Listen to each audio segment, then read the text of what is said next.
إن الحمد لله نحمده ونستعينه ونؤمن به ونتوكل عليه ونتوب إليه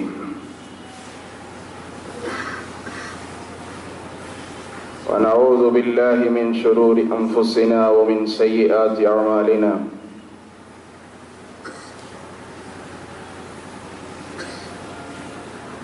ومن يهد الله فلا مضل له ومن يضلل فلا هادي له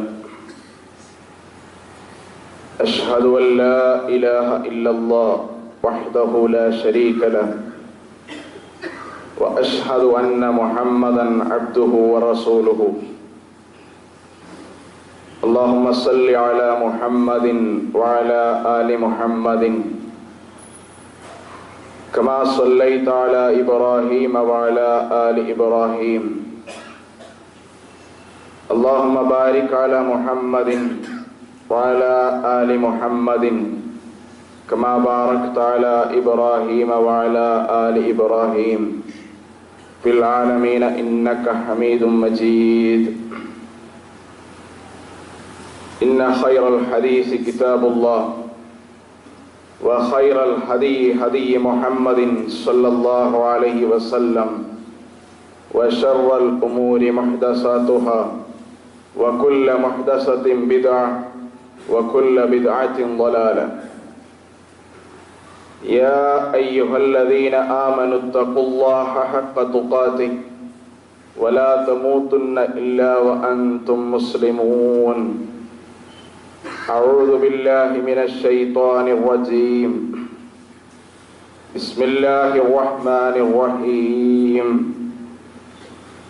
الذين إذا ذكر الله وجلت قلوبهم والصابرين على ما أصابهم والمقيم الصلاة ومما رزقناهم ينفقون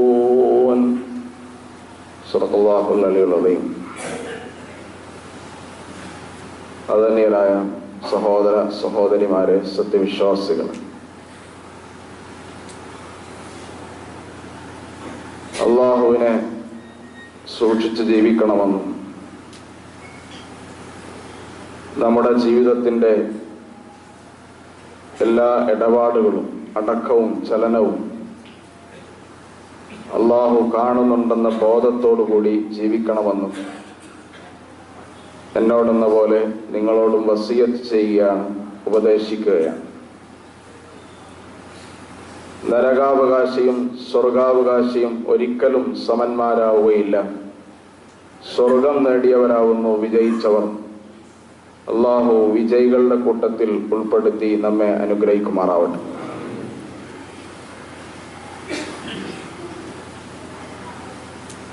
വിശ്വാസികളുടെ വിശ്വാസത്തിന്റെ ഭാഗമായി വിശുദ്ധ ഖുർആനും തിരുചര്യയും പരിചയപ്പെടുത്തുന്ന ഭാഗമാണ് വിശ്വാസികൾ അള്ളാഹുവിനെ ഭയക്കുന്നവരാവുക എന്നത്. അൽ ഖൗഫു മിനല്ലാഹ്.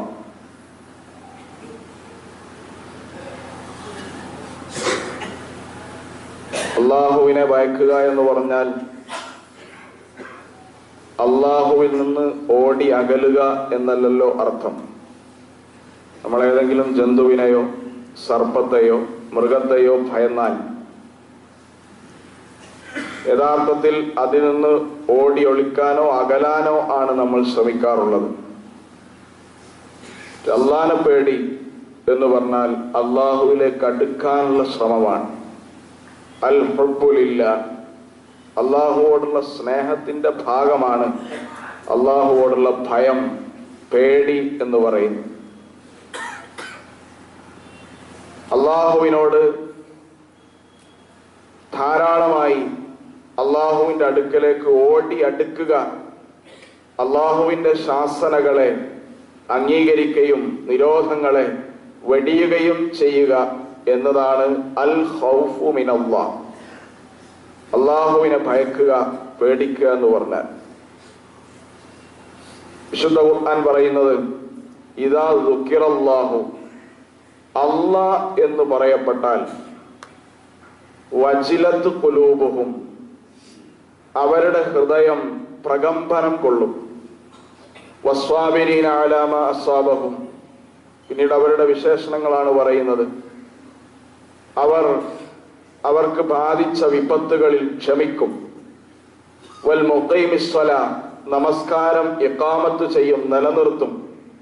വമിമ്മാ റസഖ്നാഹും യുൻഫിഖൂൻ, അല്ലാഹു അവർക്ക് നൽകിയതിൽ നിന്ന് നിർലോഭമായി ചെലവഴിക്കുകയും ചെയ്യും. അല്ലാഹു എന്നത് അവരുടെ മുന്നിൽ അള്ളാഹുവിനെ കുറിച്ചോ അള്ളാഹുവിന്റെ ശിക്ഷയെക്കുറിച്ചോ അള്ളാഹുവിന്റെ ആയാത്തുകളെ കുറിച്ചോ പ്രതിപാദിച്ചാൽ വജിലത്ത് ഖുലൂബുഹും, ഈ പദപ്രയോഗം വിശുദ്ധ ഖുർആൻ ധാരാളം സ്ഥലങ്ങളിൽ നടത്തിയതായി നമുക്ക് കാണാൻ സാധിക്കും. റസൂലുള്ളാഹി സ്വല്ലല്ലാഹു അലൈഹി വസല്ലം പറയുന്നത്, നിങ്ങൾ അള്ളാഹുവിനെ ഭയപ്പെടുക, എങ്കിൽ ലോകത്തുള്ള മുഴുവൻ ശക്തികളും നിങ്ങളെ ഭയപ്പെടും. അതല്ല, നിങ്ങൾ അള്ളാഹു അല്ലാത്തവരെ ഭയപ്പെടാൻ തുടങ്ങിയാൽ ലോകത്തുള്ള മുഴുവൻ ശക്തികളെയും നിങ്ങൾ പേടിച്ച് ജീവിക്കേണ്ടി വരും. റസൂലുള്ളാഹി സ്വല്ലല്ലാഹു അലൈഹി വസല്ലം പഠിപ്പിച്ച വളരെ പ്രധാനമായ ഒരു വാചകമാണ്, അള്ളാഹുവിനെ നിങ്ങൾ ഭയക്കുക, എങ്കിൽ ലോകം നിങ്ങളെ ഭയക്കും. മഹാനായ റബീഉ ബിൻ ആമിർ റളിയല്ലാഹു അൻഹു നമ്മൾ ചരിത്രത്തിൽ പഠിച്ചതാണ്. അദ്ദേഹം പേർഷ്യ രാജാവിന്റെ ചക്രവർത്തിയുടെ കൊട്ടാരത്തിലേക്ക് കയറി ചെല്ലുകയാണ്. കയറി ചെന്നപ്പോ ചക്രവർത്തി പറഞ്ഞു, ഈ കാട്ടറബിയെ തടഞ്ഞു നിർത്തണം. എന്തിനാണ് ഇദ്ദേഹത്തെ ഇങ്ങോട്ട് പ്രവേശിപ്പിച്ചത്? പക്ഷെ അത് വകവെക്കാതെ സേനാനായകൻ റുസ്തമിന്റെ മുന്നിൽ മുഖാമുഖമായി റബീഉ ബിൻ ആമിർ ചെന്ന് നിൽക്കുകയാണ്. എന്നിട്ട് റുസ്തമിനോട് പറഞ്ഞു, നീ പറഞ്ഞത് ശരിയാണ്, ഞങ്ങൾ ഒരിക്കൽ കാട്ടറബികളായിരുന്നു. വിശന്നു വലഞ്ഞാൽ പ്രാണികളെ ഞങ്ങൾ ഭക്ഷിക്കാറുണ്ടായിരുന്നു. ഞങ്ങൾക്ക് പണത്തിന് ആവശ്യം വന്നാൽ ഞങ്ങളുടെ മുന്നിലൂടെ ആര് പോയാലും അവരെ കൊന്ന് അവരുടെ വസ്ത്രം ഊരി വിറ്റ് കിട്ടുന്ന കാശ് കൊണ്ട് മദ്യപിക്കുന്ന ഒരു കാലഘട്ടം ഞങ്ങൾക്കുണ്ടായി. ഞങ്ങളുടെ ഏതെങ്കിലും ഒട്ടകം വേറെ ഒരാളുടെ തടാകത്തിൽ പോയി വെള്ളം കുടിച്ചാൽ അതിന്റെ പേരിൽ 18 വർഷം യുദ്ധം ചെയ്ത ചരിത്രം മറവികൾക്കുണ്ട്, ഞങ്ങൾക്കുണ്ട്. താങ്കളുടെ കൊട്ടാരത്തിൽ അടുക്കളയിൽ അടിമവേല ചെയ്യുന്ന ഒരു പരിചാരകനെ തൊട്ടാൽ ജീവിതത്തിന്റെ ഉദ്ദേശം സഫലമായി എന്ന് വിശ്വസിച്ചൊരു കാലഘട്ടം ഞങ്ങൾക്കുണ്ടായിരുന്നു. പേർഷ്യ രാജാവിന്റെ കൊട്ടാരത്തിൽ വന്ന് നിൽക്കുക എന്നതല്ല ഞങ്ങളുടെ ജീവിതത്തിന്റെ ഉദ്ദേശം സഫലീകരിക്കാനുള്ള വഴി. ഏതെങ്കിലും പേർഷ്യ രാജാവിന്റെ കൊട്ടാരത്തിൽ അടിമയെ തൊടുക എന്നതാണ്. പക്ഷേ റുസ്തം, ഇന്ന് നിന്റെ മുന്നിൽ കീറിപ്പറിഞ്ഞ വസ്ത്രവുമായി നഗ്നപാതനായി സർവായുധ സജ്ജരായ സൈന്യത്തിന്റെ നടുവിൽ വേഷഭൂഷാദികളോടെ അധികാരത്തിന്റെയും ആധിപത്യത്തിന്റെയും കറുവോടെ നിൽക്കുന്ന നിന്റെ മുന്നിൽ പൊട്ടിയ വാളുമായി നബി എന്ന് പറയുന്ന കാട്ടറബി വന്നു നിൽക്കാൻ നബിയിന് സാധിച്ചത് അൽ ഖൗഫു മിനല്ലാഹ്, അല്ലാഹുവോട് മാത്രമുള്ള ഭയമാണ്. പിന്നീട് അദ്ദേഹം റുസ്തമിനോട് പറയുന്ന ചരിത്രം ഞാൻ വിശദീകരിക്കുന്നില്ല. അപ്പൊ അല്ലാഹുവെ മാത്രം ഭയക്കുന്ന ഒരു തലമുറ, ഒരു അനുചര വൃത്തം റസൂലുള്ളാഹി സ്വല്ലല്ലാഹു അലൈഹി വസല്ലം സൃഷ്ടിച്ചത് കൊണ്ടാണ് ഭൂമിയുടെ 1/3 ആധിപത്യം നിർഭയമായി അവർ കൈയടക്കിയെന്ന് ചരിത്രത്തിൽ പരിശോധിച്ചാൽ നമുക്ക് കാണാൻ സാധിക്കുന്നതാണ്. റസൂൽ സല്ലല്ലാഹു അലൈഹി വസല്ലമയുടെ എല്ലാ അനുചരന്മാരും, മഹാനായ അബൂബക്കർ റളിയല്ലാഹു അൻഹു അദ്ദേഹത്തെ കുറിച്ച് പറയുന്ന റസൂലുള്ളാഹി സ്വല്ലല്ലാഹു അലൈഹി വസല്ലം രോഗബാധിതനായ ദിവസം ഇമാമത്ത് നിൽക്കാൻ അദ്ദേഹത്തിന്റെ വീട്ടിൽ ചെന്ന് റസൂൽ സല്ലല്ലാഹു അലൈഹി വസല്ലം പറഞ്ഞു വന്ന റസൂലുള്ളാഹി സ്വല്ലല്ലാഹു അലൈഹി വസല്ലമയുടെ പത്നിയും അബൂബക്കർ റളിയല്ലാഹു അൻഹുവിന്റെ പുത്രിയുമായ ആയിഷ റളിയല്ലാഹു അൻഹ പറഞ്ഞു, റസൂലേ, താങ്കളുടെ പകരം മിഹ്റാബിൽ ഇമാമത്ത് നിൽക്കുവാൻ, പള്ളിയിൽ ഇമാമത്ത് നിൽക്കുവാൻ എന്റെ പിതാവിനെ താങ്കൾ നിർബന്ധിക്കരുത്. താങ്കളെക്കാൾ ലോല ഹൃദയനാണ് എന്റെ പിതാവ്. അതുകൊണ്ട് അബൂബക്കറിന്റെ ചരിത്രത്തിൽ മറ്റൊരു പേരുകൊണ്ട് അബൂ ബുക്ക, ധാരാളം കരയുന്നവൻ എന്നതാണ് ചരിത്രത്തിൽ അദ്ദേഹത്തിന് കൊടുത്ത ഒരു അപരനാമം എന്ന് പറയും. അദ്ദേഹത്തിന്റെ പിന്നിൽ നമസ്കരിക്കുന്ന ആളുകൾക്ക് അദ്ദേഹത്തിന്റെ കരച്ചിൽ കാരണം ഖുർആന്റെ ഖിറാഅത്ത് പാരായണം വ്യക്തമായി കേൾക്കാൻ സാധ്യമല്ലാത്ത രീതിയിൽ പൊട്ടിക്കരഞ്ഞുകൊണ്ടായിരുന്നു അബൂബക്കർ റളിയല്ലാഹു അൻഹു നമസ്കാരം പൂർത്തീകരിച്ചിരുന്നുവെന്നാണ് ചരിത്രത്തിൽ നമുക്ക് കാണാൻ സാധിക്കുന്നത്. അബൂബക്കർ റളിയല്ലാഹു അൻഹു റസൂൽ സല്ലല്ലാഹു അലൈഹി വസല്ലം പറയുന്നത്, അബൂബക്കർ നമസ്കരിക്കുകയാണെങ്കിൽ, അബൂബക്കർ റളിയല്ലാഹു അൻഹു പള്ളിയിൽ നമസ്കരിക്കുകയാണെങ്കിൽ, റസൂൽ സല്ലല്ലാഹു അലൈഹി വസല്ലം പള്ളിയിലുണ്ടെങ്കിൽ അബൂബക്കർ റളിയല്ലാഹു അൻഹുവിന്റെ ഹൃദയത്തിൽ നിന്ന് വെള്ളം തിളക്കുന്നത് പോലെയുള്ള ശബ്ദം കേൾക്കാറുണ്ടായിരുന്നു എന്നാണ് ചരിത്രം പറയുന്നത്. അങ്ങനെ ആരെങ്കിലും സംശയം ചോദിച്ചാൽ റസൂൽ സല്ലല്ലാഹു അലൈഹി വസല്ലം പറയും, എവിടെന്നാണ് വെള്ളം തിളക്കുന്ന ശബ്ദം കേൾക്കുന്നതെന്ന് ചോദിച്ചാൽ അബൂബക്കർ അകത്തെവിടെങ്കിലും നമസ്കരിക്കുന്നുണ്ടാവുമെന്ന് തിരിഞ്ഞു നോക്കാതെ മറുപടി പറയാൻ റസൂലുള്ളാഹി സ്വല്ലല്ലാഹു അലൈഹി വസല്ലമക്ക് സാധിച്ചത് അബൂബക്കർ റളിയല്ലാഹു അൻഹു അള്ളാഹുവിനെ അത്രമാത്രം സ്നേഹിക്കുകയും ഭയക്കുകയും ചെയ്തു വന്നതാണ്. അള്ളാഹുവോടുള്ള സ്നേഹവും അള്ളാഹുവോടുള്ള ഭയവും ഒന്നാണ്. അതാണ് ഞാൻ സൂചിപ്പിച്ചത്. അള്ളാഹുവിനോടുള്ള ഖൗഫ് വർദ്ധിക്കുന്നതോടുകൂടി വിശ്വാസികളെ കുറിച്ച് വിശുദ്ധ ഖുർആൻ പറയുന്നത്, തതജാഫാ ജുനൂബുഹും അനിൽ മളാജിഇ യദ്ഊന റബ്ബഹും ഖൗഫൻ വതമഅൻ. അവർ അർദ്ധരാത്രി അന്ത്യയാമങ്ങളിൽ കിടപ്പറകൾ എഴുന്നേറ്റ് നമസ്കരിക്കുന്ന സന്ദർഭത്തിൽ അള്ളാഹുവിനോട് അവർ പ്രാർത്ഥിക്കുന്നു, ഖൗഫൻ വതമഅൻ, പ്രതീക്ഷയോടെയും ആശങ്കയോടെയും ഭയത്തോടെയും. അള്ളാഹു സുബ്ഹാനഹു വ തആലയോടുള്ള ഭയം, അയാൾ അള്ളാഹുവിനെ കൂടുതൽ വിധേയപ്പെടുത്തുവാൻ, അള്ളാഹുവിലേക്ക് ഒരു അടിമയെ കൂടുതൽ അടുപ്പിക്കുവാനുള്ള ഒരു ഹേതുവാണ്, മാർഗമാണെന്ന് വിശുദ്ധ ഖുർആൻ തന്നെ പറയുന്നു. വജിലത്തു ഖുലൂബുഹും വഖുലൂബുഹും വജിലത്തുൻ, അവരുടെ ഹൃദയം പ്രകമ്പനം കൊള്ളുന്ന ഹൃദയമാണ്. വിശുദ്ധ ഖുർആനെ കുറിച്ച് പറഞ്ഞാൽ, മരണത്തെ കുറിച്ച് പ്രതിപാദിച്ചാൽ, ഖബറിനെ കുറിച്ച് പ്രതിപാദിച്ചാൽ, അതുപോലെ തന്നെ പരലോകത്തെ കുറിച്ച് പ്രതിപാദിച്ചാൽ, അതുകൊണ്ടാണ് റസൂൽ സല്ലല്ലാഹു അലൈഹി വസല്ലം പറയുന്നത്, 3 സംഗതികളെ കുറിച്ച് പ്രതിപാദിക്കുമ്പോൾ ചിരി വരുന്ന ആളുണ്ടെങ്കിൽ അയാളുടെ ഹൃദയത്തിൽ കപടവിശ്വാസമുണ്ട് എന്ന് റസൂലുള്ളാഹി സ്വല്ലല്ലാഹു അലൈഹി വസല്ലം പ്രതിപാദിച്ചതായി ഹദീസ് ഗ്രന്ഥങ്ങളിൽ നമുക്ക് കാണാൻ സാധിക്കും. അതിലൊന്നാമതായി റസൂൽ സല്ലല്ലാഹു അലൈഹി വസല്ലം പറയുന്നത്, ഖബറിനെ കുറിച്ച് പറയുകയോ ഖബർ കാണുകയോ ചെയ്യുമ്പോൾ ആർക്കെങ്കിലും ചിരി വരുന്നുണ്ടെങ്കിൽ അയാൾ ദുർബലനായ വിശ്വാസിയാണ്. മഹാനായ ഉസ്മാൻ ഇബ്നു അഫ്ഫാൻ റളിയല്ലാഹു അൻഹു റസൂൽ സല്ലല്ലാഹു അലൈഹി വസല്ലമയുടെ പ്രഭാഷണങ്ങളിൽ, പ്രസംഗങ്ങളിൽ, അല്ലെങ്കിൽ ഖബറിന്റെ അടുത്തുകൂടെ നടന്നു പോകുമ്പോ അദ്ദേഹം പൊട്ടി കരയാറുണ്ടായിരുന്നുവെന്നാണ്. സഹാബികൾ അദ്ദേഹത്തോട് ചോദിച്ചു, അല്ല, നിങ്ങൾ പരലോകത്തെ കുറിച്ച് പറഞ്ഞാൽ ഇങ്ങനെ കരയുന്നത് ഞങ്ങൾ കണ്ടിട്ടില്ല, നരകത്തെ കുറിച്ച് പറയുന്നത് കേട്ടാൽ നിങ്ങൾ കരയാറില്ല, പക്ഷെ ഖബറിനെ കുറിച്ച് പറഞ്ഞാൽ താങ്കൾ വലിയ രീതിയിൽ കരയുന്നതായി ഞങ്ങളെല്ലാവരും കേൾക്കാറുണ്ട്. അതിന്റെ കാരണം എന്താണ്? അൽ ഖബറു അവ്വലു മൻസിലുൻ ഫീ മനാസിലിൽ ആഖിറ. ഖബർ എന്ന് പറഞ്ഞാൽ പരലോകത്തേക്കുള്ള ആദ്യത്തെ എൻട്രിയാണ്, പ്രവേശന കവാടമാണ്. അതിൽ അല്ലാഹു സുബ്ഹാനഹു വ തആല നിന്റെ എൻട്രി ക്ലിയർ അല്ല എന്ന് സീൽ ചെയ്തു കഴിഞ്ഞാൽ പിന്നെ വരാനിരിക്കുന്ന ഒരു ലോകം വലിയ വിപത്താണ്. അതുകൊണ്ടാണല്ലോ റസൂൽ സല്ലല്ലാഹു അലൈഹി വസല്ലം പഠിപ്പിച്ചത്, അല്ലാഹുമ്മ ഇന്നി അഊദു ബിക മിൻ അദാബിൽ ഖബർ വ മിൻ അദാബിൻ നാർ.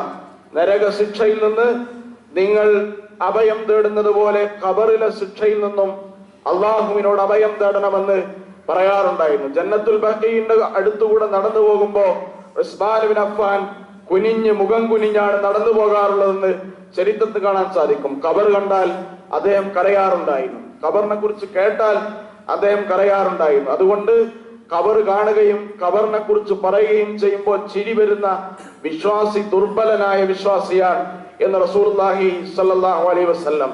രണ്ടാമതായി റസൂൽ പഠിപ്പിക്കുന്നത്, മയ്യത്ത് സന്ദർശിക്കുമ്പോൾ, മയ്യത്തിനെ കാണുമ്പോൾ, അല്ലെങ്കിൽ മയ്യത്തിനെ അനുഗമിക്കുമ്പോൾ, മയ്യത്തുമായി ബന്ധപ്പെട്ട ഇടപാടുകൾ നടത്തുമ്പോൾ നിങ്ങളുടെ ഹൃദയത്തിൽ ചിരിയുണ്ടെങ്കിൽ അയാൾ കപടവിശ്വാസിയാണ്, മുനാഫിക്കാണെന്ന് റസൂലുള്ളാഹി സ്വല്ലല്ലാഹു അലൈഹി വസല്ലം.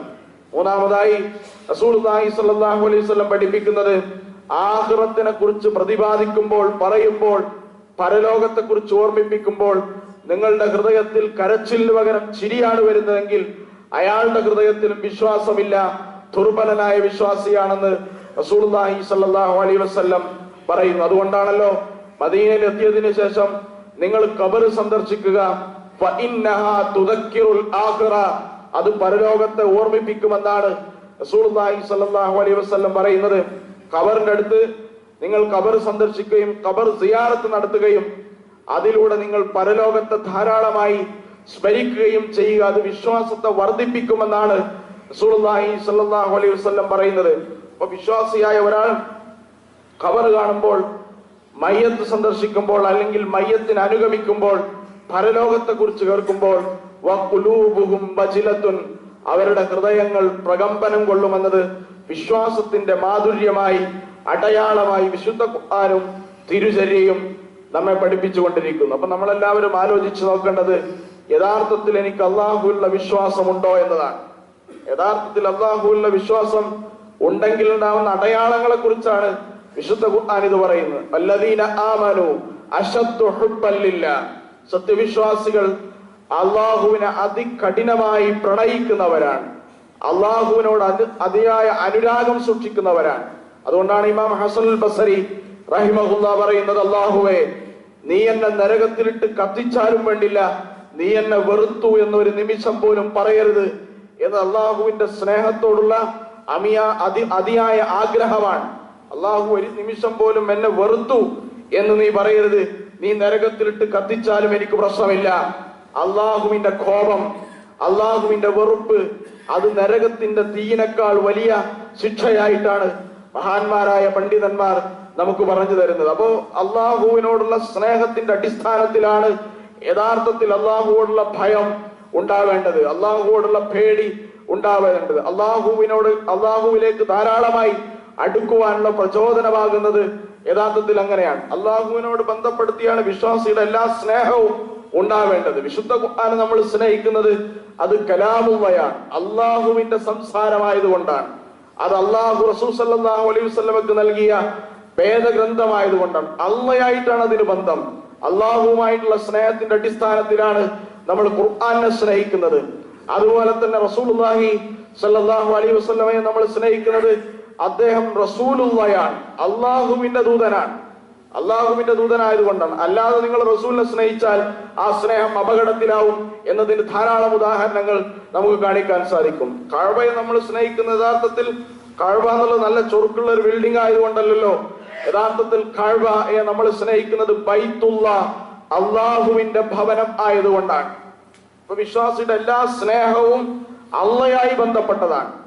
നമ്മൾ പള്ളിയെ സ്നേഹിക്കുന്നത്, നമ്മൾ കഅബയെ സ്നേഹിക്കുന്നത്, റസൂലിനെ സ്നേഹിക്കുന്നത്, വിശുദ്ധ ഖുർആനെ സ്നേഹിക്കുന്നത്, ഇതെല്ലാം അതുപോലെ തന്നെ സത്യവിശ്വാസികൾ തമ്മിലുള്ള പരസ്പര സ്നേഹം അൽ ഹുബ്ബു ഫില്ലാഹ്, അള്ളാഹുവിലുള്ള സ്നേഹമാണ്, അള്ളാഹുവിലുള്ള സ്നേഹമാണ്.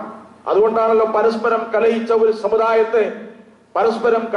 സമുദായത്തെ മരണാസന്ന വേളയിൽ പോലും പരസ്പര സാഹോദര്യത്തിന്റെ ഏറ്റവും വലിയ ഉദാഹരണം ലോകത്തിന് പകർന്നു കൊടുത്തത് അള്ളാഹുവിന്റെ ബന്ധത്തിന്റെ അടിസ്ഥാനത്തിൽ അവരെ സ്നേഹം മുഹമ്മദ് റസൂലുള്ളാഹി സല്ലല്ലാഹു അലൈഹി വസല്ലം ഊട്ടി ഉറപ്പിച്ചു എന്നതാണ്. യർമൂക്ക് യുദ്ധത്തിന്റെ കഥ നമ്മൾ കേട്ടിട്ടുണ്ടാവും, ചരിത്രം കേട്ടിട്ടുണ്ടാവും. മരണാസന്നനായ വിശ്വാസി, സഹാബിയായ മനുഷ്യൻ, അദ്ദേഹം വെള്ളത്തിനു വേണ്ടി കേണപേക്ഷിച്ചപ്പോൾ തോൽപാത്രത്തിൽ വെള്ളവുമായി മറ്റൊരു സഹാബി അദ്ദേഹത്തിന്റെ അടുത്ത് പോവുകയാണ്. അദ്ദേഹം പറഞ്ഞു, വേറെ വെള്ളം എന്ന് പറയുന്ന തൊട്ടടുത്തിരിക്കുന്ന സഹാബിയുടെ ശബ്ദം കേട്ടപ്പോ എനിക്ക് വെള്ളം വേണ്ട, തൊട്ടടുത്തിരിക്കുന്ന ആൾക്ക് നീ എത്തിച്ചു കൊടുക്കണമെന്നാണ്. അങ്ങനെ അദ്ദേഹം മറ്റൊരു സഹാബിയുടെ അടുത്തേക്ക് വെള്ളവുമായി പോവുകയാണ്.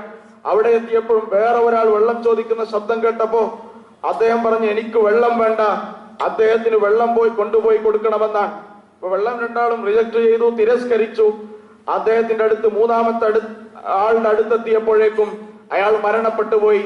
തിരിച്ചു വന്നപ്പോ രണ്ടുപേരും മരണപ്പെട്ടു എന്നാണ് ചരിത്രം പറയുന്നത്. അപ്പൊ നമുക്കറിയാം, ഒരു ഗ്ലാസ് വെള്ളം ഒരാൾക്ക് കൊടുക്കുന്നതിൽ വലിയ ത്യാഗം എന്താണ്, സാഹോദര്യം എന്താണ്, അള്ളാഹുവിലുള്ള സ്നേഹം എന്താണ്.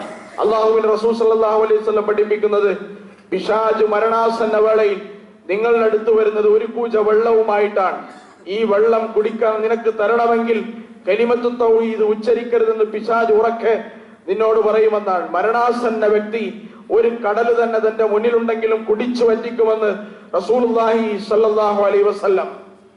ഈ സന്ദർഭത്തിൽ ഒരു ഗ്ലാസ് വെള്ളം കൊടുക്കുക എന്നുള്ളത് വലിയ ത്യാഗമാണ്, സാഹോദര്യത്തിന്റെ ഏറ്റവും വലിയ ഉദാഹരണമാണ്.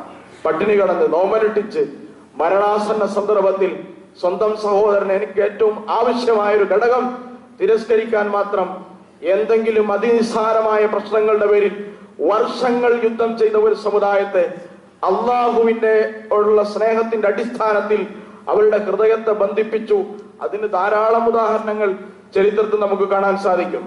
മഹാനായ ഖലീഫ ഉമർ ഖത്താബ് റളിയല്ലാഹു അൻഹു ഒരു ദിവസം വഴിയിലൂടെ നടന്നു പോകുമ്പോ ഒരു മനുഷ്യൻ, അദ്ദേഹം കുറച്ചു നേരം ഒട്ടകപ്പുറത്ത് കയറും, കുറച്ചു നേരം ഇറങ്ങും. ഇതിങ്ങനെ തുടർന്നുകൊണ്ടിരുന്നപ്പോ ഉമർ ഖത്താബ് ആ മനുഷ്യനോട് ചോദിച്ചു, അല്ല, താങ്കൾക്ക് എന്താണ് പ്രശ്നം? കുറച്ചു നേരം വാഹനപ്പുറത്ത് കയറും, കുറച്ചു കഴിഞ്ഞാൽ ഇറങ്ങും. അപ്പൊ അദ്ദേഹം പറയുന്നത്, എന്റെ പ്രശ്നം താങ്കൾക്കെന്നല്ല, ലോകത്തെ ഒരാൾക്കും പരിഹരിക്കാൻ സാധ്യമല്ല. ഞാൻ മരണത്തിന് ശേഷം ഉള്ള ഒരു ലോകത്തെ കുറിച്ച് ആലോചിക്കുന്നത് കൊണ്ടുള്ള അസ്വസ്ഥതയാണ്. പരലോകത്തെ കുറിച്ചുള്ള ആലോചനയിൽ അദ്ദേഹം തന്റെ വാഹനത്തിൽ ഇരിപ്പുറക്കാതെ അദ്ദേഹം പുറത്ത് ഇറങ്ങിയിരിക്കുകയാണ്. പിന്നെയും വാഹനപ്പുറത്ത് കയറിയാണ്. ഈ അസ്വസ്ഥത പ്രകടിപ്പിക്കുന്നു. റസൂലുള്ളാഹി സ്വല്ലല്ലാഹു അലൈഹി വസല്ലമയുടെ ജീവിതത്തിലും നമുക്ക് ഇത് കാണാൻ സാധിക്കുകയാണ്. മഴക്കാറ് വന്നാൽ, മേഘം ആകാശത്ത് ദൃശ്യമായാൽ വീട്ടിലൂടെ അങ്ങോട്ടും ഇങ്ങോട്ടും ഓടി നടക്കുമെന്നാണ് റസൂലുള്ളാഹി സ്വല്ലല്ലാഹു അലൈഹി വസല്ലം എന്റെ സമുദായത്തെ ആദിനെ നശിപ്പിച്ചതുപോലെ അള്ളാഹു നശിപ്പിക്കുമോ എന്ന ആശങ്ക കാരണം ആയിഷ ബീവി റളിയല്ലാഹു അൻഹയോട് റസൂലുള്ളാഹി സ്വല്ലല്ലാഹു അലൈഹി വസല്ലം പറയാറുണ്ട്, ആദ് സമുദായവും മഴക്കാറ് കണ്ട സന്ദർഭത്തിൽ അവരും വിചാരിച്ചത് ഞങ്ങൾക്ക് ഇന്ന് നല്ല മഴ കിട്ടുമെന്നാണ്. പക്ഷെ അത് അവരുടെ ജീവിതത്തിൽ അവസാനത്തെ മഴയായി പരിണമിച്ചുവെന്നാണ് ചരിത്രം പറയുന്നത്.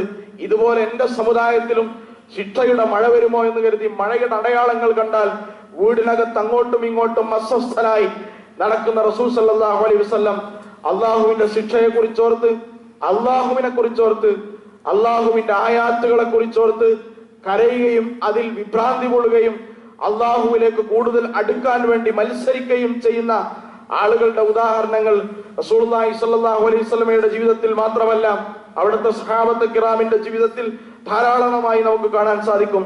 റസൂൽ സല്ലല്ലാഹു അലൈഹി വസല്ലമയുടെ മരണശേഷം, വഫാത്തിന് ശേഷം ഇസ്ലാമിക സാമ്രാജ്യത്തിന്റെ ഖിലാഫത്ത്, അതിന്റെ ഭരണാധികാരം ഏറ്റെടുത്ത അബൂബക്കർ റളിയല്ലാഹു അൻഹുവിന് ശേഷവും ഉമർ ഖത്താബ് ഈ ഭരണം ഏറ്റെടുത്ത സന്ദർഭത്തിൽ പേർഷ്യയും റോമും അദ്ദേഹത്തിന്റെ കീഴിൽ വന്ന ചരിത്രം നമുക്കറിയാം. വലിയൊരു ഭൂമി പ്രദേശം ഉമർ ഖത്താബിന്റെ കീഴിലായിരുന്നുവെന്നാണ്. പേർഷ്യയുടെ കൊട്ടാരത്തിൽ നിന്ന് ധാരാളം സമ്പത്തുകൾ അദ്ദേഹത്തിന്റെ മസ്ജിദ് നബവിയിലേക്ക് വന്നു, ഖലീഫയുടെ ആസ്ഥാനത്തേക്ക് വന്നുവെന്നാണ്. പേർഷ്യ രാജാവിന്റെ വളയും കിരീടവും അതുപോലെ തന്നെ വലിയ സ്വർണ്ണ നാണയങ്ങളുമെല്ലാം മസ്ജിദ് നബവിയുടെ ഒരു മൂലയിൽ കുന്നുകൂടിയപ്പോ മഹാനായ ഉമർ ഖത്താബ് പൊട്ടിക്കരയുകയാണ്. ആ കരയുന്നതിന്റെ അടിസ്ഥാനം എന്ന് ചോദിച്ചാൽ, ഒരിക്കൽ റസൂലുള്ളാഹി സ്വല്ലല്ലാഹു അലൈഹി വസല്ലം ഉച്ചയുറക്ക് കഴിഞ്ഞ് എഴുന്നേറ്റപ്പോൾ ഉമർ ഖത്താബ് വന്ന സന്ദർഭത്തിൽ റസൂലുള്ളാഹിന്റെ പുറത്ത് ഈത്തപ്പനയുടെ അടയാളങ്ങൾ കണ്ടു, പായയുടെ അടയാളങ്ങൾ കണ്ടപ്പോൾ ഞാൻ റസൂലുള്ളാഹിനോട് ചോദിച്ചു, അല്ല റസൂലെ, നിങ്ങൾക്ക് നല്ല ഒരു പുതപ്പ് ഞാൻ വാങ്ങിത്തരാം, അല്ലെങ്കിൽ നല്ല ഒരു വിരിപ്പ് വാങ്ങിത്തരാം എന്ന് റസൂലിനോട് പറഞ്ഞപ്പോ റസൂലുള്ളാഹി സ്വല്ലല്ലാഹു അലൈഹി വസല്ലം എന്നോട് പറഞ്ഞത്, ഉമർ ഖത്താബ്, താങ്കൾ എനിക്ക് പരലോകത്ത് നല്ലൊരു വിരിപ്പും പുതപ്പും വാങ്ങിത്തരികയാണെങ്കിൽ അതാണ് എനിക്ക് ഏറെ ഇഷ്ടം, ഇവിടെയുള്ള പുതപ്പും വിരിപ്പും എനിക്ക് മതി എന്നാണ് റസൂലുള്ളാഹി സ്വല്ലല്ലാഹു അലൈഹി വസല്ലം പറഞ്ഞത്. അള്ളാഹുവിന്റെ റസൂലെ, താങ്കൾക്ക് ഏറ്റവും ഇഷ്ടപ്പെട്ട ഒരു ഭക്ഷണ പദാർത്ഥം ഏതാണ്?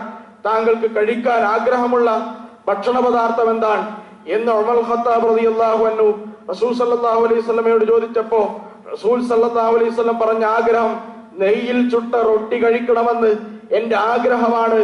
ഞങ്ങളുടെ റസൂലിന് നെയ്യിൽ ചുട്ട റൊട്ടി ഉണ്ടാക്കി കൊടുക്കാൻ ഞങ്ങൾക്ക് സാധിച്ചില്ലല്ലോ.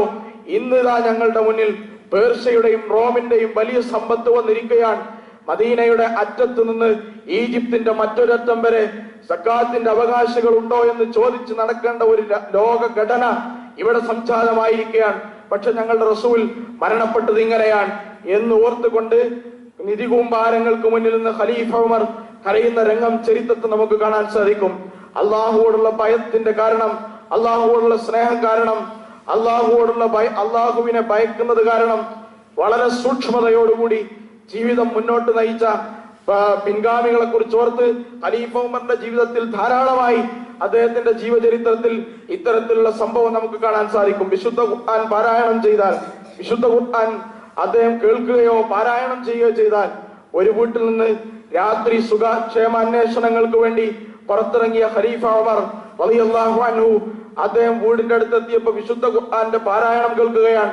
എന്തായാലും അള്ളാഹുവിന്റെ ശിക്ഷയെ മറികടക്കാൻ ലോകത്ത് ഒരു സഹായം നിങ്ങൾക്കുണ്ടാവുകയില്ല എന്ന വിശുദ്ധ ഖുർആന്റെ ആയത്ത് ഓതിയ സന്ദർഭത്തിൽ ഖലീഫ ഉമർ ആ വീടിന്റെ ചുമരുചാരി ബോധം കെട്ടുകൂടുവെന്നാണ് ചരിത്രം പറയുന്നത്. അദ്ദേഹത്തെ ബോധം കെട്ട് അവിടെ ഇരുന്നു. രാവിലെ ആയപ്പോഴാണ് ഖലീഫ തന്റെ വീട്ടിൽ ചുമരിൽ ചാരി കിടക്കുന്ന രംഗം വീട്ടുടമസ്ഥൻ അറിയുന്നെന്ന ചരിത്രത്തിൽ നമുക്ക് കാണാൻ സാധിക്കും. അപ്പൊ വിശുദ്ധ ഖുർആന്റെ മുന്നിൽ അള്ളാഹു, റസൂൽ സല്ലല്ലാഹു അലൈഹി വസല്ലമ, അതുപോലെ തന്നെ ഇസ്ലാമിന്റെ ആയത്തുകൾ, വിശുദ്ധ ഖുർആന്റെ സന്ദേശങ്ങൾ, ഇതെല്ലാം അവരുടെ ജീവിതത്തിൽ ഉണ്ടാക്കിയ വൈകാരികമായ വശത്തെ കുറിച്ചാണ് ഞാൻ പറയുന്നത്. ചിന്താപരമായി വിശുദ്ധ ഖുർആൻ നമ്മുടെ ചിന്താമണ്ഡലങ്ങളെ പിടിച്ചു കുലുക്കുന്ന ശക്തി വിശുദ്ധ ഖുർആനുണ്ട്. അതുപോലെ തന്നെ നമ്മുടെ വൈജ്ഞാനിക ശമനത്തിനു വേണ്ടി വിശുദ്ധ ഖുർആൻ നമുക്ക് ഉപയോഗിക്കാൻ സാധിക്കും. പക്ഷെ നിങ്ങളുടെ ഹൃദയത്തിൽ വിശുദ്ധ ഖുർആനിന്റെയും അതുപോലെ തന്നെ നമ്മുടെ ഹൃദയത്തിൽ അള്ളാഹു എന്ന ദിക്റിന്റെയും, അലാ ബിദിക്രില്ലാഹി തത്മഇന്നൽ ഖുലൂബ്, നിങ്ങളുടെ ഹൃദയത്തിന്റെ എല്ലാ പ്രശ്നങ്ങൾക്കും പരിഹാരം യഥാർത്ഥത്തിൽ ദിക്റുള്ളയാണ്, അള്ളാഹുവിന്റെ സ്മരണയാണ്, അള്ളാഹുവിനെ കുറിച്ച് ഓർക്കുന്നതാണ് ഹൃദയത്തിന്റെ എല്ലാ അസ്വസ്ഥതകൾക്കും പരിഹാരമെന്നാണ്. ലോകത്ത് എത്ര സമ്പാദ്യം ഉണ്ടായാലും ശരി, ലോകത്ത് എത്ര നമ്മൾ സമ്പാദിച്ചാലും, അല്ലെങ്കിൽ ഭൗതിക സുഖാസൗകര്യങ്ങൾ ഉണ്ടായാലും ശരി, അള്ളാഹ് നിങ്ങളുടെ ഹൃദയത്തിൽ നിന്ന് അപ്രത്യക്ഷമായാൽ, അള്ളാഹുവിനെ മനസ്സറിഞ്ഞ് അർത്ഥമറിഞ്ഞ് വിളിക്കുന്ന ആളുകൾ കുറയുന്ന സന്ദർഭത്തിലാണ് അന്ത്യനാളിനെ നിങ്ങൾ പ്രതീക്ഷിക്കേണ്ടതെന്ന് അള്ളാഹുവിന്റെ റസൂൽ സല്ലല്ലാഹു അലൈഹി വസല്ലം നമ്മെ പഠിപ്പിക്കുകയാണ്. അള്ളാഹ് ആളുകൾ വിളിക്കും, ധാരാളമായി ആളുകൾ വിളിച്ചു, ഉച്ചത്തിൽ ആളുകൾ വിളിച്ചുകൊണ്ടേയിരിക്കും. പക്ഷേ അവരുടെ ഹൃദയത്തിൽ അള്ളാഹ് എന്ന് പറയുന്ന മാസ്മരിക ശക്തി ഇല്ലാതെയാവുന്ന സന്ദർഭത്തിൽ, അള്ളാഹുവിനെ നാവ് കൊണ്ട് വിളിക്കുകയും ഉച്ചരിക്കുകയും ചെയ്യുന്ന ആളുകൾ വർദ്ധിക്കുകയും ചെയ്യുന്ന സന്ദർഭത്തിൽ അന്ത്യനാളിനെ നിങ്ങൾ പ്രതീക്ഷിക്കുക എന്നാണ് റസൂലുള്ളാഹി സ്വല്ലല്ലാഹു അലൈഹി വസല്ലം നമ്മെ പഠിപ്പിച്ചിരിക്കുന്നത്. അപ്പൊ നമുക്ക് മനസ്സിലാക്കുന്നത്, റസൂൽ സ്വല്ലല്ലാഹു അലൈഹി വസല്ലമയും സഹാബത്ത് കിറാമും അള്ളാഹു വിശുദ്ധ ഖുർആനിലൂടെയും നമ്മെ പഠിപ്പിച്ചത് അള്ളാഹുവിനോടുള്ള ഭയം നിങ്ങളുടെ ഹൃദയത്തിൽ ഉണ്ടാവണമെന്നാണ്. അതിന്റെ ഒരുപാട് അടയാളങ്ങൾ റസൂൽ സല്ലല്ലാഹു അലൈഹി വസല്ലം അനുയായികൾക്ക് വിശദീകരിച്ചു കൊടുത്തത് നമുക്കറിയാൻ സാധിക്കും. മഹാനായ ഇമാം അലി റളിയല്ലാഹു അൻഹു അദ്ദേഹത്തെ കുറിച്ച് പറയുന്നത്, അദ്ദേഹത്തിന്റെ ഭൗതിക വിരക്തിയെ കുറിച്ച് പറയുന്നത്, അള്ളാഹുവിന്റെ ഇബാദത്തിൽ നിന്ന്, അള്ളാഹുവിനെ ഓർക്കുന്നതിൽ നിന്ന് തന്നെ തടയുന്ന എല്ലാ വിഭവങ്ങളെയും അദ്ദേഹം പറയുന്ന വാചകം, ചരിത്രത്തിൽ നിന്നെ ഞാൻ 3 തലാഖും ചൊല്ലിയിരിക്കുന്നു, ഒരിക്കലും തിരിച്ചെടുക്കാൻ സാധിക്കുകയില്ല. ദുന്യാവിനെ ഫിത്ന ഭയന്ന് തൊലാഖ് ചൊല്ലിയ മനുഷ്യന്മാർ, നിങ്ങൾ ദുന്യാവിന്റെ ഭൗതിക ആസ്വാദനങ്ങളെ സ്വീകരിക്കാൻ സാധ്യമല്ല എന്നും, നിങ്ങളെ ഞാൻ വിവാഹമോചനം ചെയ്തതുപോലെ ദൂരേക്ക് ആട്ടി അകറ്റിയെന്നും, എന്റെ മുന്നിൽ ഇനി തിരിച്ചു വരരുതെന്ന് പറഞ്ഞ് ഭൗതിക സൗകര്യങ്ങളെല്ലാം ആട്ടി അകറ്റുന്ന മനുഷ്യന്മാർ. അതാണ് അലി റളിയല്ലാഹു അൻഹുവിന്റെ ജീവിതത്തിൽ നമുക്ക് കാണാൻ സാധിക്കുന്നത്. ഖലീഫ അബൂബക്കർ റളിയല്ലാഹു അൻഹു റസൂൽ സല്ലല്ലാഹു അലൈഹി വസല്ലം ഒരു ദിവസം പള്ളിയിലിരിക്കുന്ന സന്ദർഭത്തിൽ എല്ലാ ആളും സുബഹി നമസ്കരിച്ച് റസൂൽ സല്ലല്ലാഹു അലൈഹി വസല്ലം ക്ഷേമാന്വേഷണങ്ങൾ നടത്തുന്ന സന്ദർഭത്തിൽ റസൂൽ സുബഹി നമസ്കാരത്തിന് ശേഷം ചോദിക്കുകയാണ്, അല്ല, ഇന്ന് ആരെങ്കിലും നോമ്പ് പിടിച്ചിട്ടുണ്ടോ? ആ സദസ്സിൽ വളരെ കുറഞ്ഞ ആളുകളുള്ള ആ സദസ്സിൽ ഒരു മറുപടിയാണ് ഉണ്ടായത്. അബൂബക്കർ റളിയല്ലാഹു അൻഹു പറഞ്ഞു, ഞാൻ ഇന്ന് നോമ്പ് പിടിച്ചിട്ടുണ്ട്. ഇന്ന് ഏതെങ്കിലും രോഗി ആരെങ്കിലും സന്ദർശിച്ചിട്ടുണ്ടോ? അപ്പോൾ ഉമർ ഖത്താബ് റളിയല്ലാഹു അൻഹു പറഞ്ഞു, റസൂലേ, സുബഹി നിസ്കാരം കഴിഞ്ഞിട്ടല്ലോ, രോഗിയെ സന്ദർശിക്കാനുള്ള സമയമായിട്ടില്ലല്ലോ എന്ന് സ്വാഭാവികമായും അദ്ദേഹം ചോദിച്ചു. അദ്ദേഹം റസൂൽ സല്ലല്ലാഹു അലൈഹി വസല്ലം ഉടനെ പറയുന്നത്, ഈ ചോദ്യം ആവർത്തിച്ചപ്പോ, ഞാൻ രോഗിയെ സന്ദർശിച്ചിട്ടുണ്ട് റസൂലേ എന്ന് അബൂബക്കർ റളിയല്ലാഹു അൻഹു മറുപടി പറയുകയാണ്. ഇന്നലെ ഇശാ നമസ്കരിച്ചു പോയപ്പോൾ അബ്ദുറഹ്മാൻ ഇബ്നു ഔഫ് രോഗിയാണെന്ന വിവരം ഞാൻ അറിഞ്ഞു. ഇന്ന് അദ്ദേഹം സുബഹി നമസ്കാരത്തിന് പള്ളിയിൽ എത്തിയിട്ടില്ല. ഞാൻ നമസ്കാരത്തിന് മുമ്പ് അദ്ദേഹത്തെ സന്ദർശിച്ചാണ് തിരിച്ചു വരുന്നത്. വീണ്ടും റസൂലുള്ളാഹി ചോദിക്കുകയാണ്, ഇന്ന് ആരെങ്കിലും ഏതെങ്കിലും അഗതിയെ, പാവപ്പെട്ടവനെ സഹായിച്ചോ എന്ന്. അപ്പോഴും ഉമർ ഖത്താബ് നേരത്തെ ചോദിച്ച അതേ മറുപടിയാണ് ഉമർ ഖത്താബ് പറയുന്നത്, റസൂലേ, സുബഹി നമസ്കാരം കഴിഞ്ഞിട്ടേ ഉള്ളൂ, അഗതിയെ സഹായിക്കാൻ ഞങ്ങൾക്ക് സമയം കിട്ടിയിട്ടില്ല എന്ന് പറഞ്ഞപ്പോ, ഞാൻ ഇന്ന് അഗതിയെ സഹായിച്ചിട്ടുണ്ടെന്ന് അബൂബക്കർ റളിയല്ലാഹു അൻഹു പറയുന്നു. ഞാൻ സുബഹിക്ക് മുമ്പ് അബ്ദുറഹ്മാൻ ഇബ്നു ഔഫിനെ സന്ദർശിക്കാൻ വേണ്ടി പുറപ്പെട്ട സന്ദർഭത്തിൽ ഫക്കീറായ ഒരു മനുഷ്യൻ ഭക്ഷണത്തിന് ആവശ്യപ്രകാരം എന്റെ മുന്നിൽ വന്നു. പക്ഷെ എന്റെ അടുത്ത് ഭക്ഷണം ഉണ്ടായിരുന്നില്ല. എനിക്ക് വീട്ടിൽ ചെന്നപ്പോ ആതിഥേയ മര്യാദ എന്ന നിലയിൽ എനിക്കൊരു പത്തിരിയുടെ കഷ്ണം അബ്ദുറഹ്മാൻ ഇബ്നു ഔഫ് ഭക്ഷിക്കാൻ തന്നു. ഞാനത് പൊതിഞ്ഞു വെച്ചു. ഈ ഫക്കീറായ മനുഷ്യന് കൊണ്ടുപോയി കൊടുത്തു. അങ്ങനെ ഞാൻ ഇന്ന് ഫക്കീറായ ഒരു മനുഷ്യനെ സഹായിച്ചിട്ടുണ്ട് റസൂലെ എന്ന് പറഞ്ഞപ്പോൾ റസൂൽ സല്ലല്ലാഹു അലൈഹി വസല്ലം പറയുന്നത്, അബൂബക്കറിന്റെ ഹൃദയത്തിലുള്ള ലാ ഇലാഹ ഇല്ലല്ലാഹ് ലോകത്തെ മുഴുവൻ മനുഷ്യരുടെയും ഈമാനിന് തുല്യമാണെന്നാണ്. ലോകത്തെ മുഴുവൻ ആളുകളുടെയും അള്ളാഹുവിലുള്ള വിശ്വാസം ഒരു തുലാസിലും, അബൂബക്കർ റളിയല്ലാഹു അൻഹുവിൽ അള്ളാഹുവിലുള്ള വിശ്വാസം മറ്റേ തുലാസിലും വെച്ചാൽ അബൂബക്കർ റളിയല്ലാഹു അൻഹുവിന്റെ തുലാസ് താഴേക്ക് തൂങ്ങുമെന്ന് റസൂലുള്ളാഹി സ്വല്ലല്ലാഹു അലൈഹി വസല്ലം ഈമാനിന്റെ ഏറ്റവും വലിയ ഉദാഹരണമാണ്. അള്ളാഹുവിലുള്ള വിശ്വാസത്തിന്റെ ഏറ്റവും വലിയ ഉദാഹരണമാണ് അബൂബക്കർ റളിയല്ലാഹു അൻഹുവിന്റെ ജീവിതത്തിൽ പ്രദർശിപ്പിച്ചത് നമുക്കറിയാം. നമസ്കാരത്തിന്റെ കാര്യത്തിൽ നമുക്കറിയാം, ഇന്ന് ലോകത്തെ മുസ്ലിം വിശ്വാസിയായ ആളുകളെല്ലാം 5 വക്ത് നമസ്കരിക്കുമ്പോൾ നന്നേ ചുരുങ്ങിയത് സമീഅല്ലാഹു ലിമൻ ഹമിദ എന്ന് പറയുന്നവരാണ്. ഇത് ചരിത്രത്തിൽ അബൂബക്കർ റളിയല്ലാഹു അൻഹുവിന്റെ അംഗീകാരമാണ്. നമസ്കാരത്തിൽ വൈകിയെത്തിയ അദ്ദേഹം ഒരു ദിവസം വൈകിയെത്തിയപ്പോൾ റസൂൽ സല്ലല്ലാഹു അലൈഹി വസല്ലം റുകൂയിലേക്ക് പോയി. റസൂൽ സല്ലല്ലാഹു അലൈഹി വസല്ലമയുടെ കൂടെ നിസ്കാരം നഷ്ടപ്പെട്ടിട്ടില്ല, എന്റെ ജീവിതത്തിൽ മസ്ബൂക്കായി നിസ്കരിച്ച ചരിത്രമില്ല എന്നാണ് അബൂബക്കർ റളിയല്ലാഹു അൻഹു പറയുന്നത്. അതുകൊണ്ട് റുകൂയിലെത്തിയതോടുകൂടി റസൂലിന്റെ കൂടെ നിസ്കാരം കിട്ടിയതിലുള്ള സന്തോഷം കാരണം റുകൂയിലേക്ക് അബൂബക്കർ റളിയല്ലാഹു അൻഹു പോകുന്നത് അൽഹംദുലില്ലാഹ് എന്ന് പറഞ്ഞുകൊണ്ടാണ്. റസൂൽ സല്ലല്ലാഹു അലൈഹി വസല്ലം റുകൂയിൽ നിന്ന് എഴുന്നേൽക്കുന്നത് സമിഅല്ലാഹു ലിമൻ ഹമിദ, അള്ളാഹുവിനെ സ്തുതിച്ച ആളുടെ സ്തുതി അള്ളാഹു കേട്ടിരിക്കുന്നുവെന്നാണ്.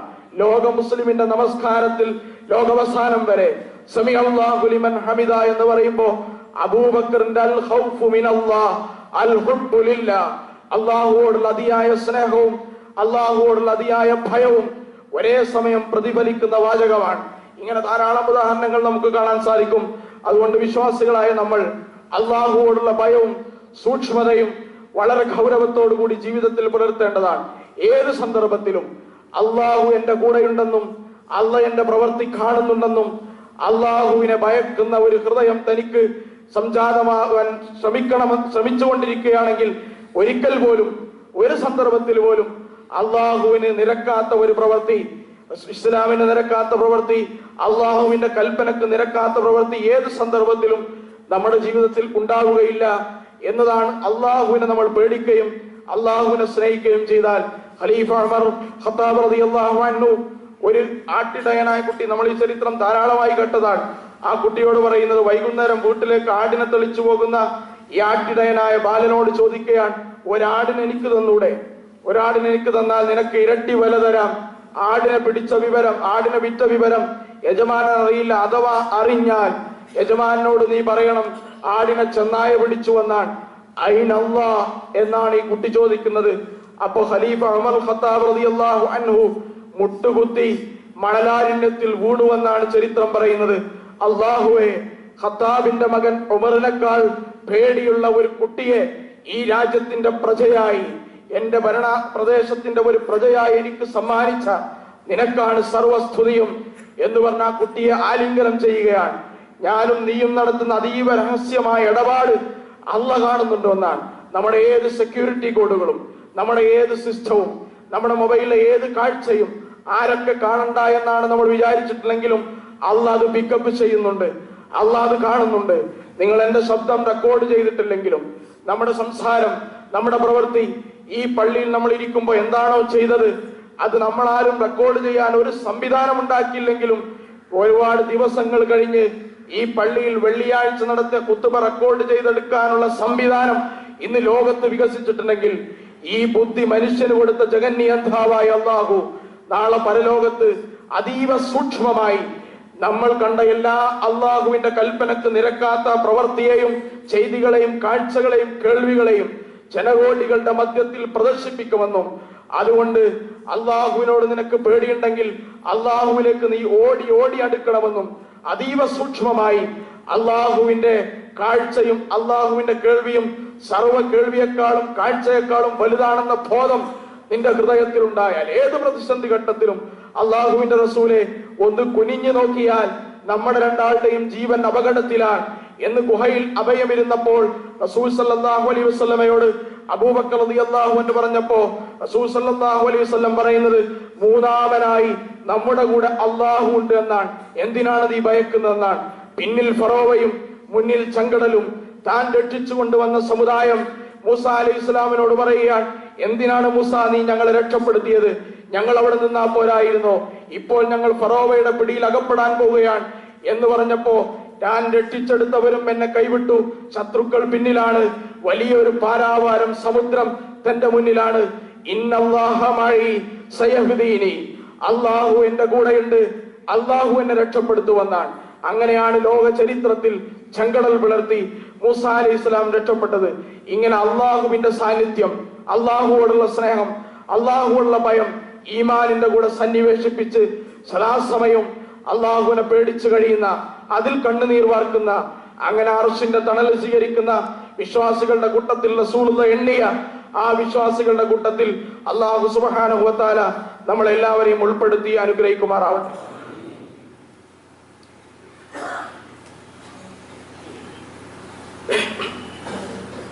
അൽഹംദുലില്ലാഹ് الذي أنزل على عبده الكتاب ولم يجعل له عوجا الذي أرسل رسوله بالهدى ودين الحق ليظهره على الدين كله ولو كره المشركون. الصلاة والسلام على من لا نبي بعده وعلى آله وأصحابه الطاهرين وأمهات المؤمنين رضي الله عنهم أجمعين. يا أيها الذين آمنوا اتقوا الله حق تقاته ولا تموتن إلا وأنتم مسلمون. സത്യവിശ്വാസികൾ മുസ്ലിമായി ജീവിക്കുവാനും മുസ്ലിമായി മരിക്കുവാനും ശ്രമിക്കണമെന്നും ഒരിക്കൽ കൂടി വസിയത്ത് ചെയ്യുകയാണ്, ഉപദേശിക്കുകയാണ്. അള്ളാഹു നമ്മുടെ ജീവിതത്തിൽ സംഭവിച്ച എല്ലാ വീഴ്ചകളും, ചെറുതും വലുതും, രഹസ്യവും പരസ്യവും, അറിഞ്ഞും അറിയാതെയും ചെയ്ത എല്ലാ പാപങ്ങളും പുറത്ത് മാപ്പാക്കി തരുമാറാവട്ടെ. നമ്മുടെ ഇടപാടുകളിൽ, കച്ചവടങ്ങളിൽ, ബിസിനസ്സുകളിൽ അള്ളാഹു ബർക്കത്ത് നൽകി അനുഗ്രഹിക്കുമാറാവട്ടെ. അത് നമ്മളിൽ നിന്ന് രോഗം കൊണ്ട് വലയുന്ന ധാരാളം ആളുകൾ, മാറാവ്യാധി രോഗങ്ങളെ കൊണ്ട് കഷ്ടപ്പെടുന്ന ആളുകൾ, അള്ളാഹു അവരുടെ രോഗത്തിന് ശമനം നൽകി അനുഗ്രഹിക്കുമാറാവട്ടെ. നമ്മിൽ നിന്ന് മരണപ്പെട്ടു പോയ ധാരാളം ആളുകൾ, ബന്ധുമിത്രാദികൾ, മാതാപിതാക്കൾ, അള്ളാഹു അവരുടെ ഖബറിടം വിശാലമാക്കി കൊടുക്കുമാറാവട്ടെ. അവരെയും നമ്മയും നാളെ ജന്നാത്തുൽ ഫിർദൗസിൽ ഒരുമിച്ച് കൂട്ടി അള്ളാഹു അനുഗ്രഹിക്കുമാറാവട്ടെ. اللهم اغفر للمؤمنين والمؤمنات والمسلمين والمسلمات. اللهم اجرنا من النار. اللهم لا تجعلنا من حطب النار. اللهم ربنا آتنا في الدنيا حسنة وفي الآخرة حسنة وقنا عذاب النار. اللهم أيد أيدينا وأيد أيدينا وثبت أقدامنا وانصرنا على القوم الظالمين وانصرنا على القوم الكافرين. اللهم أعز الإسلام والمسلمين وأذل الظلم والظالمين وأذل الكفر والكافرين. اللهم فرق جمعهم وزلزل أقدامهم وشتت شملهم يا ذا الجلال والإكرام. اللهم انقذ بلاد المسلمين من أيدي اليهود. اللهم انقذ بلاد المسلمين من أيدي الظالمين. اللهم ثبت أقدامنا وانصرنا على القوم الكافرين. اللهم اغفر لنا وإن لم تغفر لنا ومن يغفر الذنوب يا غافر المذنبين. اللهم ارحمنا وإن لم ترحمنا ومن يرحمنا يا أرحم الراحمين. اللهم اقض حاجاتنا وإن لم تقض حاجاتنا ومن يقض حاجاتنا يا قاضي الحاجات. اللهم اشف أمراضنا وإن لم تشف أمراضنا ومن يشف أمراضنا يا شافي الأمراض. اللهم ربنا تقبل منا إنك أنت السميع العليم وتب علينا إنك أنت التواب الرحيم. اللهم ربنا هب لنا من أزواجنا وذرياتنا قرة أعين واجعلنا للمتقين إماما واجعلنا للمتقين إماما واجعلنا للمتقين إماما. اللهم ربنا تقبل منا إنك أنت السميع العليم وتب علينا إنك أنت التواب الرحيم. وسلام على المرسلين والحمد لله رب العالمين. أقم الصلاة إن الصلاة تنهى عن الفحشاء والمنكر.